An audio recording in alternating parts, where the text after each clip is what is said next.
Bonjour, bonsoir, chers viewers et toute personne entre les deux, et bienvenue dans ce bilan de Money in the Bank 2024. Je n'ai pas aimé le show. Il n'y a rien à dire, pas grand chose à dire sur la qualité des matchs, mais sur ce que ça racontait. Et sur ce que ça voulait faire, sur comment ça s'est terminé, c'était pas bien. C'était pas bien du tout. J'oserais même, je dirais que c'était nul. Mais, je n'irai pas jusque là. J'irai après. Commençons tout de suite avec les résultats match par match. Et forcément, mon bilan sur ces matchs. Le Money in the Bank Ladder Match qui opposait donc LA Knight, Drew McIntyre, Carmelo Hayes, Chad Gable, Jey Uso et Andrade. Tous les catcheurs ont eu des spots, tous les catcheurs ont brillé. J'ai eu l'impression que Carmelo Hayes était un petit peu absent, mais il faudrait que je revoie le match pour me faire un vrai avis là-dessus.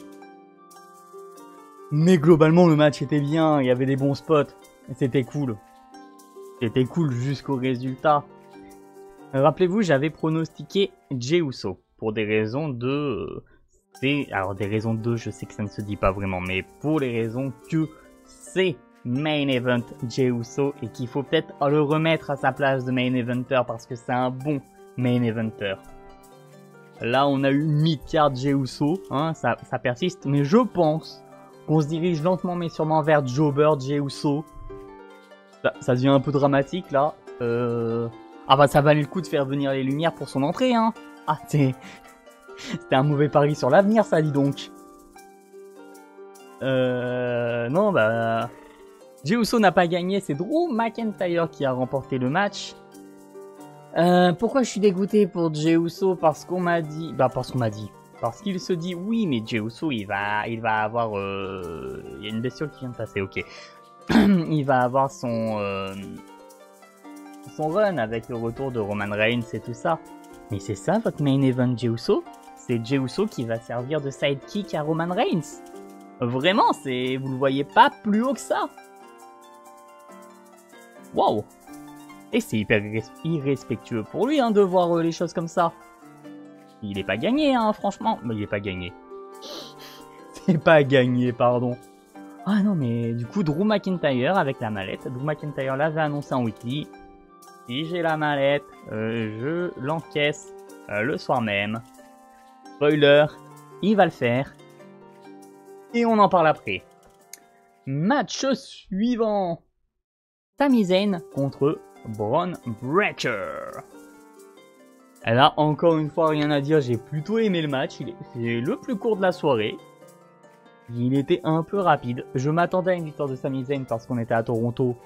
Sami Zayn a gagné, c'était le choix logique. Par contre, alors victoire clean, ok c'est cool. Victoire clean, hyper facilement, en plaçant un seul Helluva Kick. Un peu fragile le Bron Breakker, dis donc.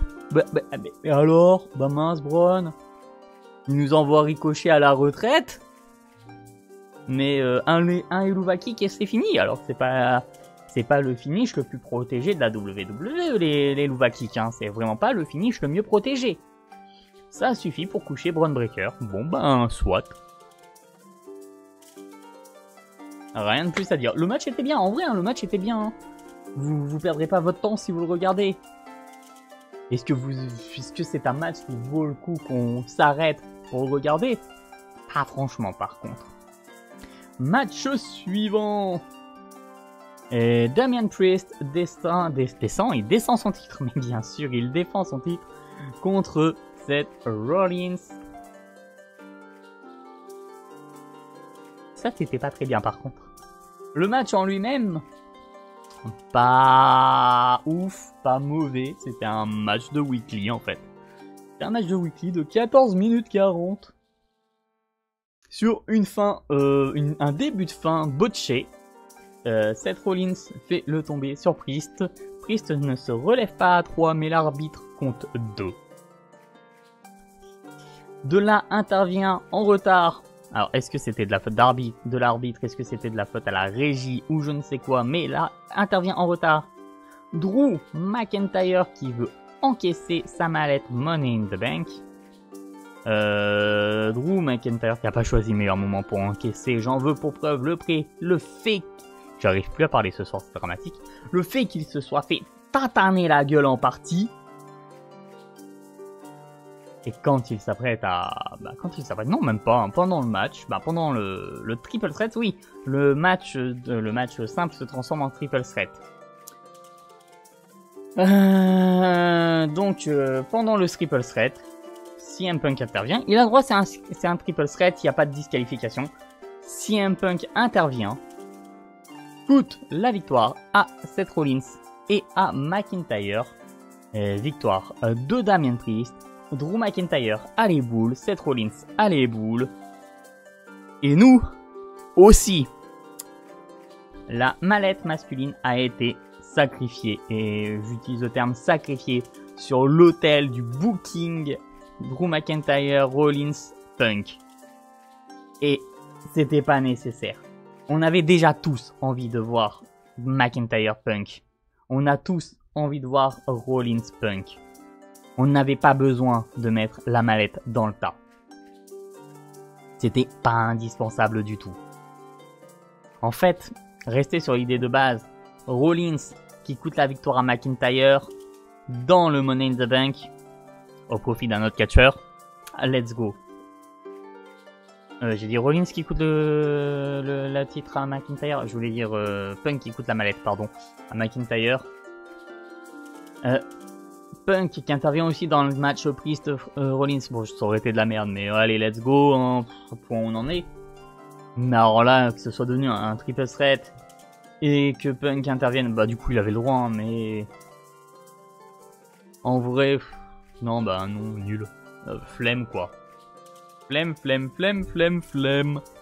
J'ai pas aimé, j'ai juste pas aimé du tout en fait. J'ai même pas tellement aimé le match en soi, donc vraiment... Ouais, c'était de la merde, voilà. J'osais pas le dire, mais disons-le, c'était de la merde, voilà. Match suivant, Money in the Bank, Leather Match féminin, Io Sky contre Lyra Valkyria, contre Tiffany Stratton, contre Naomi, contre Zoe Stark, contre Chelsea Green, ma favorite. Voilà, le match était bien, il y avait des spots qui étaient cool. Il y avait des spots qui étaient très cool. Et Chelsea Green a eu l'un des deux spots de la soirée. Donc je suis content. Mais victoire de Tiffany Stratton qui, pareil, n'a pas... En fait, Tiffany Stratton est déjà bien hot. Je mets des gros guillemets pour pas que vous surinterprétiez le mot hot. Je vous connais.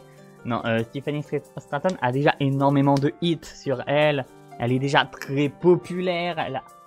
Elle n'a pas besoin de la mallette pour aller chercher un titre. Elle aurait été plus pertinente dans le Rumble ou à Money in the Bank. Même si le Rumble, je le vois gagner par Lyra. Mais let's go!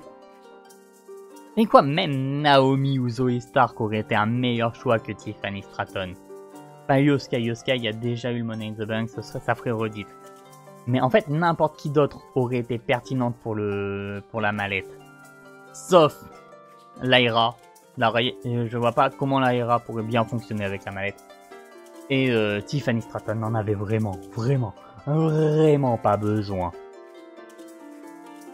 Donc là, c'est surtout une déception de ma part. Le match était bien, mais... Quand on est déçu par quelque chose, on a tendance à tout juger négativement. Donc je veux rendre à César ce qu'il y a à César. Le match était bien. Et que même si le résultat me convient pas, j'ai envie de voir ce qu'ils vont faire de Tiffy. J'ai une petite idée pour SummerSlam en réalité. On en reviendra quand je ferai mes attentes pour SummerSlam. Parce que le booking hebdomadaire pourrait faire changer ce que j'envisage. Et on termine avec le match qui est en toute logique le main event. La Bloodline. Donc Solo Sikoa, Tama Tonga et Jacob Fatu accompagné de Tonga Loa. Contre... Cody Rhodes, Randy Orton et Kevin Owens. victoire de la Bloodline. Là aussi, j'ai pas aimé le match dans sa globalité, mais alors le résultat final. On a eu un ref bump. Et... ok, alors le match était pas extraordinaire. Mais quand il y a eu le ref bump, je me suis dit, eh, let's go, ça va partir en effusion de violence. La Bloodline va tout lâcher et exploser l'équipe Cody RKO. Bah non. Non, Solo Sikoa il était en mode oh bah mince. Oh bah, j'ai tapé dans l'arbitre. Mais qu'est-ce que je fais maintenant? Je ne sais pas. Je vais attendre. Frère, t'es censé être le méchant. C'est un truc de méchant. Au hasard. Un moment, et là, c'était un des 2 spots de la soirée. Tanga Loa, pardon, intervient pendant que Kevin Owens va porter une prise à Tama Tonga. Il arrive derrière Kevin Owens et va pour faire un low blow. Rate le low blow et tape dans le cul de Kevin Owens. Alors, il recommence le low blow. Cette fois-ci, à bien les valseuses de Kevin Owens, mais tape en même temps la tête de son frère. Franchement, double botch, combo, GG l'artiste, on fait pas mieux. C'est le spot qui a volé tout le Money in the Bank à lui tout seul. Rien à dire, voilà. Mes 2 MVP, c'est les botches, les botches de Tanga Loa et Chelsea Green. C'est tout ce qui a sauvé de Money in the Bank finalement. un combo de botch et Chelsea Green.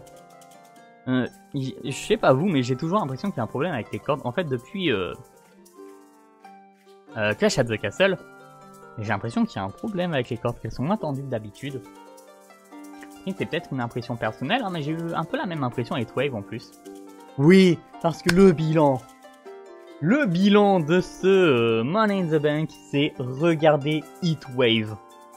Heatwave, le PLI de NXT, qui était vraiment très cool, que j'attendais pas, même le 4-way final, je ne l'attendais pas.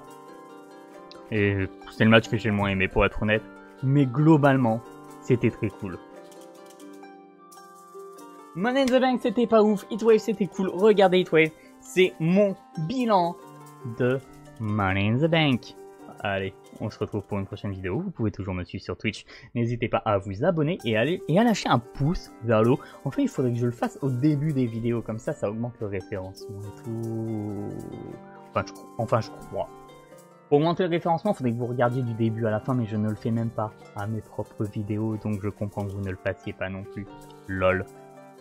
Salut.